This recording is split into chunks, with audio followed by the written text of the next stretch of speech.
제 의견은 저희 서비스 의견과 좀 다를 수 있습니다. 비트코인이 팔면 파는 건 네가 알아서 팔아. 탈출해야 돼. 본인 책임이다.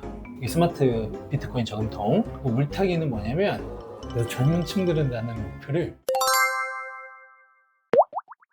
비트코인이 뭔지 좀 얘기를 1강 때 좀 드렸다면 2강에서는 비트코인에 대한 질문을 좀 받으면서 얘기하면 좋을 것 같아요. 제 의견은 저희 서비스 의견과 좀 다를 수 있습니다. 저 질문 하나 드리겠습니다. 네.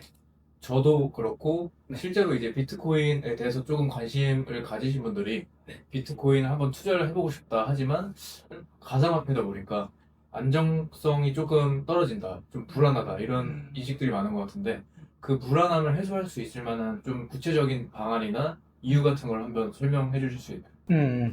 그래서 그 불안함은 뭐냐면 1번 변동성, 2번 장기 성장성 일 것 같아요. 그죠? 네. 이게 계속 올라? 그리고 가격이 너무 변동성이 심한 거 아니야? 항상 듣는 두 가지 질문인 것 같아. 이 변동성은 어떻게 하면 좋냐면 이용하면 좋아요. 이용. 변동성을 두려워하지 말고 이용하면 좋아요. 장기 성장성은 뭐냐면 비트코인을 공부, 이해하면 좋아요. 야, 비트코인이 장기 성장하는 거구나 라는 거는 제가 설득을 하는 영역은 아니에요. 제대로 된 정보들과 지식들을 학습을 했을 때 이해를 하는 부분이지, 누군가가 계속 비트코인에 대해서 얘기를 한다 그래서 그 사람들이 정확하게 본인들이 공부하고 이해하지 않으면 비트코인은 팔아요. 그래서 비트코인에 대한 장기 성장성 같은 경우는 본인들이 좀 공부하고 이해하면 좋다. 그래서 저희 둘 같은 경우는 비트코인만 올인해야겠다라고 생각을 한 거는 정말 이 씬에 들어와서 정말 가지가지 각각의 코인들을 보고 안 되겠다라고 생각을 해서, 그리고 세 번째가 이제 비트코인을 투자하는 방법일 텐데, 이 방법에 있어서 DCA, 적립식 투자라는 거를 사람들이 했으면 좋겠다. 비트코인에 대한 것들은 그래서 공부를 해야 돼, 공부. 제가 아무리 지금 얘기해도 본인이 확신을 못 가지잖아요. 그죠? 이 비트코인에 대한 우리 한국 사람들의 엄청난 열정들이 있어요. 그래서 저도 X에서 좀 활동을 가끔 하는데 비트코인 커뮤니티가 있어요. 비트코인 커뮤니티. 비트코이너라고도 하고 비트맥시라고도 해요. 비트코인 맥시멀리스트죠. 이분들이 활동들을 많이 해요. 여기 보면은 필독서 책이 있어요. 필독서. 야, 비트코인을 이해하려면 이 정도는 읽어야 돼 라는 책들이 있어요. 그 중에 제 책이 있어요. 읽어보면 좋아요. 그래서 비트코인을 이해하려면 책을 읽어라. 근데 제대로 된 책을. 아무리 제가 여기서 10분을 얘기해도 이해를 못하면 못 산다. 그래서 꼭 비트코인을 좀 공부를 해봐라 라고 생각을 하는 것 같아요. 질문이 있는데 지금 우리나라에 거래소가 3개 있잖아요. 거래소에 한국에 네. 거래소는 좀 많아요. 열에서 20개 되나? 그렇게. 열에서 20개 되는데 원화를 넣어서 그 가상자산을 살 수 있는 것들은 5개. 이게 비트, 빗썸, 코인원 이렇게 있고, 업력은 코인원이 가장 오래됐어. 그리고 저희 비트세빙 협업하고 있는 그 코인원. 비트코인에는 유명한 속담이 있어요.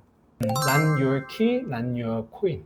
그러니까 네 키가 아니면 네 돈이 아니다 라는 얘기가 있어요. 그러니까 거래소에 있는 건 네 돈이 아니야 라는 얘기가 있어. 보통 이제 사신 것들을 개인 지갑에 옮기시기도 해요. 수량이 많으신 분들, 몇 개 이상 되시는 분들은 개인 지갑을 쓰시게 하죠. 그럼 거기서 개인 지갑이라는 게 무슨 의미인가? 개인 지갑, 금고 같은 거. 금 있으면 금고에 금을 담아두잖아요. 그래서 그 개인 지갑이라는 거는 내 금고 같은 거다 라고 생각하면 좋아요. 근데 개인 지갑은 지금 걱정하지 마. 지금은 저축을 지금 한 일주일 해봤잖아요. 지금 가장 중요한 문제는 뭐냐면 비트코인을 저축하는 습관들이랑 비트코인을 공부하고 이해하는 것들이 되게 중요하다. 왜냐면 지금은 비트코인을 잘 모르니까. 그리고 나서는 비트코인을 저축하고 비트코인에 대해 이해를 했을 때 비트코인을 안전하게 갖고 있을 수 있는 방법들에 대한 것들을 생각하면 좋고, 비트코인에서는 그 개인의 그 프라이빗을 되게 중요시해요. 그렇게 해서 이제 만들어진 시스템이잖아요. 그래서 야, 거래소에 있는 건 네 돈이 아니야. 그래서 네가 언젠가는 네 개인 지갑으로 옮겨서 네가 보관해야 되는 돈이야 라는 개념들이 좀 있다. 저 질문 있습니다. 그 이제 제가 들은 건데 음. 한국 거래소에서 거래하면 약간 김치 프리미엄이 붙어가지고 김프가 붙는다. 비트코인 더 비싸게 산다 그 말이 있는데 그게 아직도 사실인 예전에 그런 경우들이 많았어요. 그러니까 해외에서 사는 것보다 한국에서 살 때 더 싼 경우들이 많아요. 그 말은 뭐냐면 수요가 좀 더 덜하다는 얘기죠. 한국 같은 경우는 지난달만 봐도 알트코인 비중이 90%예요. 비트코인이 10%. 보통의 이런 그 포모들, 뭔가 사람들의 그런 이제 막 이런 것들이 많이 들어왔을 때 나타나는 현상이기는 해요. 그러면 환율에도 영향을 잘 안 받나요? 비트코인은 환율에 영향을 받냐? 매크로 경제에 영향을 받냐라는 거와 같은 질문인 것 같아요. 보통 우리가 얘기할 때 달러 환율 얘기할 거 아니에요. 그죠? 달러가 오히려 약화가 될 때 비트코인이 강화가 된다라는 게 보통의 정설이었는데, 요새는 그럴 때도 있고 아닐 때도 있고, 달러가 약화가 되면서 강화가 되면서 한국의 매크로도 같이 봐야 되거든. 이거를 정확하게 매크로들을 어떤 기준과 조건에 합에 부합을 했을 때 비트코인이 강화되고 약화된다, 환율이나 뭔가 달러에 연동할 수 있게 정확하게 예측한다, 불가능하다. 그냥 장기적인 관점에서 우리가 근데 생각해 볼 수는 있겠지. 그 처음에 1920년대 30년대에 맥주 10병을 사던 게 지금은 새우깡 하나 정도로 사는 달러 가치는 계속적으로 떨어지겠죠. 근데 비트코인은 공급이 한정되어 있고 이제 수요가 계속적으로 높아지는 거니까 가치가 상대적으로 올라가겠죠. 그럼 경기 침체도 약간 알 수가 없는 걸까요? 경기 침체. 경기 침체의 영향. 경기가 침체됐을 때 예를 들면 그 위험 자산과 안전 자산이 어떻게 반응하냐라는 것들이 있거든요. 경기가 침체되면 금은 수요가 또 올라요. 부동산도 그렇고. 근데 최근에는 또 보면 금은 또 올랐어. 그죠? 경기가 활성화됐는데. 그래서 되게 또 이상해요. 그죠? 대입하기도 어려워. 뭐 코로나 같은 경우들은 아예 경제가 망가졌잖아요. 무역 자체가 망가지면서. 그래서 아예 자산들 자체가 다 박살이 났었죠. 그래서 경기 침체의 유형을 정확하게 어떤 유형인지를 파악하는 게 중요한데, 그거 되게 일반인들 못할 거예요. 경기 침체 유형이, 야, 이 유형이야.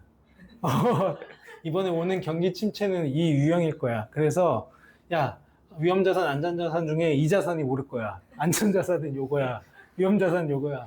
이렇게 해서 내가 요걸 살 거야. 잘 될까? 지금 사람들의 심리나 뭔가 이런 수요나 공급 이런 것들이 객관적으로 봤을 때 어떤 상태인가를 보는 게 되게 중요하다고 생각하는데, 요거는 나중에 우리가 온체인 데이터라는 거를 좀 볼 수가 있어요. 온체인 데이터 보면 사람들이 얼마나 이제 미친 듯이 살려고 하는지, 아니면은 과열들이 가라앉았는지 이런 것들을 볼 수가 있거든요. 업로드 컴퍼니 보고 있어요. 그게 이제 그 스마트 저금통에 적용이 되거든. 저희가 인턴을 시작하면서 비트 세이빙에 가입을 했잖아요. 그럼 그걸 보면 비트 세이빙에 가입하는 시점은 크게 중요하지는 않았던 것 같거든요. 언제든 들어가도 되는데, 그러면은 그걸 이제 언젠간 팔고 끝내야 될 시점이 있잖아요. 그 시점은 어떻게? 모르겠어요. 이정 대표님이랑 저랑 나오는 유튜버 보면 둘이 얘기하는 게 좀 다르죠. 뭐 파는 얘기도 가끔 하시잖아요. 그죠? 전 파는 얘기 잘 안 할 거예요. 파는 건 네가 알아서 팔아 라는 얘기를 좀 많이 제가 하는 편일 텐데, 이게 왜냐면 비트코인이 팔면 다시 사기가 좀 힘들어. 왜냐면 어떤 사람의 심리라는 게 존재를 하는데, 저도 겪어본 것이고, 파는 것들은 사실 저희가 처음 서비스 만들 때 알트코인에 좀 더 많이 적용하려고 했던 것들이에요. 왜냐면은 알트코인은 빨리 팔아야 되거든. 돈 벌었으면 빨리 나와야 돼. 알트코인은 탈출해야 돼. 이정우 대표님도 이거는 같은 철학일 텐데, 비트코인에서 중요한 건 뭐냐면 저축이에요. 저축. 그냥 그냥 사는 거야. 그냥 계속. 내가 원하는 만큼의 수익률이 왔을 때는 그때 맞춰서 그냥 내가 써야 되면 그럼 팔면 되는 거예요. 제가 생각하고 있는 철학이기는 해요. 매도는 본인 책임이다. 아쉬움이 남기고 한다. 뭐냐면 내가 산 비트코인 가격이 평생 안 올 가격일 때가 있을 것이다. 그거에 대한 아쉬움이 항상 존재할 때가 있다. 예를 들면 팔란티어, 테슬라, 엔비디아 같은 것들이 있지만 초기의 가격들은 안 오거든. 처음에 상장했을 때 가격들은. 비트코인도 뭐 나중에는 변동성이 있겠지만 지금도 변동성은 있지만 뭐 10년, 20년, 30년 지났을 때는 안 오는 가격일 가능성이 높다. 이제 부대표님이 생각하시는 이제 월급의 몇 프로 정도를 넣어야지. 이것도 다 생각이 또 다를 텐데 월급에 가능한 많이. 이거는 내가 비트코인에 갖고 있는 신뢰? 믿음에 대한 것들일 것 같아요. 비트코인 같은 경우는 개수가 되게 중요한데 그 해외에서는 지금 몇 개 모으기 운동이 있냐면 젊은 층들 사이에서는 이게 2100만 개잖아요. 0.21개 모으기 캠페인들이 있어요. 숫자가 예쁘잖아. 0.1. 지금 비트코인을 한 개를 갖고 있는 사람이, 한 개 이상을 갖고 있는 사람이 전 글로벌리 봤을 때 50억 넘는 인구에서 100만 명이 안 돼요. 그래서 0.1개만 해도 굉장히 많이 갖고 있다. 그래서 젊은 층들은 나는 목표를, 이 숫자가 이쁘잖아요. 0.1개. 딱 목표를 할 수 있을 것 같잖아요. 0.1개만 내가 계속 요거는 들고 있는 거. 그리고 경우에 따라서 팔 수도 있는 비트코인. 이렇게 나누면 좋다. 그러다 보니까 비트코인에 대한 투자 포트폴리오는 저뿐만 아니라 저 같은 사람이 좀 있어요. 그런 사람들은 가능한 많이 그냥 비트코인 비중을 투자하는 게 좋다라고 얘기하는 편이에요. 가능한 많이라는 걸 일반인들이 하다 보면은 급락을 했을 때 물타기가 하기 힘들 수도 있고 또 심리적으로 그 안정성을 갖기 힘들지 않나요? 그래서 저는 우리가 만든 서비스가 나쁘지 않다고 생각하고, 저는 잘 쓰는 거는 물타기예요. 물타기랑 스마트 저금통. 스마트 비트코인은 뭐냐면 구매 비중을 조절해줘. 비트코인이 쌀 때 더 많이 사주고 비쌀 때 더 적게 사줘요. 편하죠. 자동으로 AI가 알아서 아까 얘기했던 그 온체인 데이터를 분석해서 비트코인 싸다 라고 생각할 때 더 많이 사주고 비싸다 라고 생각할 때 더 적게 사줘요. 이게 스마트 비트코인 저금통. 물타기는 뭐냐면 구매 횟수 조절을 해줘요. 그래서 빠졌을 때 사는 게 물타기예요. 근데 비트코인은 빠졌을 때 사면 좋잖아요. 나중에 오를 거니까. 그래서 이 두 가지를 조합하는 게 좋다. 이게 물타기는 가격이 내려갈 거라는 걸 전제로 하는 거잖아요. 개인이 하면 그런데 저희는 데이터로 판단을 해요. 그래서 하락 신호들을 좀 데이터적으로 보일 때들이 있거든요. 그거는 이제 객관적이겠죠. 그 한 달 30일로 봤을 때 매일 물을 타진 않아요. 자주 물을 타진 않고 한 달에 8에서 9회 정도 구매를 해줘요. 좀 빠지는 그 데이터 신호들이 포착됐을 때. 근데 이제 사람의 특성상 내가 예측해서 관리하고 할 수 있는 것들이 되게 중요하잖아요. 예를 들면 내가 한 달에 100만 원을 투자할 거야. 그러면은 저는 어떻게 하냐. 1번 물타기 플러스 스마트 저금통을 해요. 이러면 8에서 9회 정도를 해준다 그랬잖아요. 그러면 이제 구매 금액이랑 이제 스마트 저금통 생각을 해서 한번 내가 때려볼 수 있겠죠. 그리고 두 번째는 뭐냐면 그 구매 주기를 매일로 해요. 매일로 하면 제가 예측하기가 쉽잖아요. 야, 매일 이 정도는 사는구나 라고 예측하기 좋고, 요것도 스마트 저금통으로 해요. 그래서 뭐 이정우 대표님은 30%는 한 번에 사고 70%는 DCA 해라 라고 얘기하셨다고 했죠. 이것도 되게 좋은 방법이에요. 30%, 70% 얘기는 뭐냐면 리스크를 해지하는 거예요. 리스크를. 지금이 최고점일지 최저점일지 중간 지점일지는 모르잖아요. 근데 어느 정도의 그 리스크를 해지하는 분할 매수인 거예요. 적립식 투자도 어떻게 보면 분할 매수인 거거든요. 평균 단가 분할 매입법이라고 해요. 횟수를 최대한 잘게 쪼개서 내가 사는 평단가를 평균으로 맞추는 거야. 이거를 하려면 두 가지 속성이 있는 게 좋아요. 첫 번째는 변동성이 심한 놈. 그러니까 내가 가격을 못 맞춰. 언제 올라 언제 떨어져. 이거 맞춰서 사기가 되게 어려워. 이런 성격의 이제 변동성이 하나가 있어야 되고, 하나는 우상향해야 돼. 변동성이 심한데 이렇게 가면 안 돼. 이게 알트코인인데 이런 애들은 적립식 투자하면 안 돼. 30%, 70%는 그 국룰은 아니에요. 당연히 뭐 정답이라는 게 정해지지 않아 있는데, 그래도 30%, 70% 하는 것들은 꽤 높은 확률로 좋은 승률을 보여준다. 알트코인은 제가 잘 몰라서 그러는데 어떤 특징이 있길래 우하향을 하는 건지 궁금해요. 알트코인은 뭐 그렇지 않은 코인들도 몇 개 종류가 있겠죠. 근데 알트코인은 보통 아까 얘기했듯이 희소성, 공급량에 의해서 찍어내면 끝이에요, 그냥. 알트코인은 따로 그 찍어내는 규제에 대한 그런 합의나 그런 게 없어. 알트코인은 찍어낸 게 뭐 잘못된 건 아니잖아. 주식 수를 늘리는 게 잘못된 건 아니잖아. 근데 그렇게 됐을 때 주가에 영향이 있는 거지. 만약에 이 물타기를 제가 설정을 했는데 한번 내려갔다가 다음부터 계속 올라가요. 그거를 해지시키는 게 나은 거예요. 그러면 이제 더 이상 이제 구매가 더 안 되는 거 아닌가요? 그때부터는. 물타기를 왜 해지해야 되지? 그러니까 가격이 계속 올라가고 있으면 이제 더 이상 구매가 진행이 되지 않는 거예요. 아니, 그렇진 않아요. 물타기는 평균 한 달에 8에서 9회 구매해요. 아, 그냥- 한 달 기준으로. 한 달 기준으로. 물을 안 탈까봐 그런 거잖아요. 네.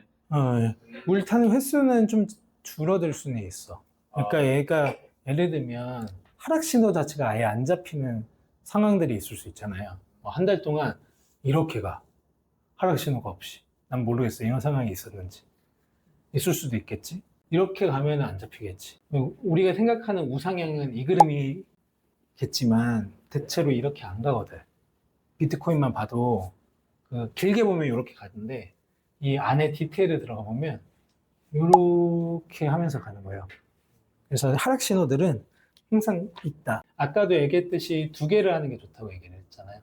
내가 예측해서 할 수 있는, 매일 할 수 있는 저금통과 물을 타는 저금통을 만들어주면 좋고, 이 저금 금액이랑 이런 것들은 항상 조절이 가능하기 때문에 경우에 따라서 뭐 비중을 조절해도 되지.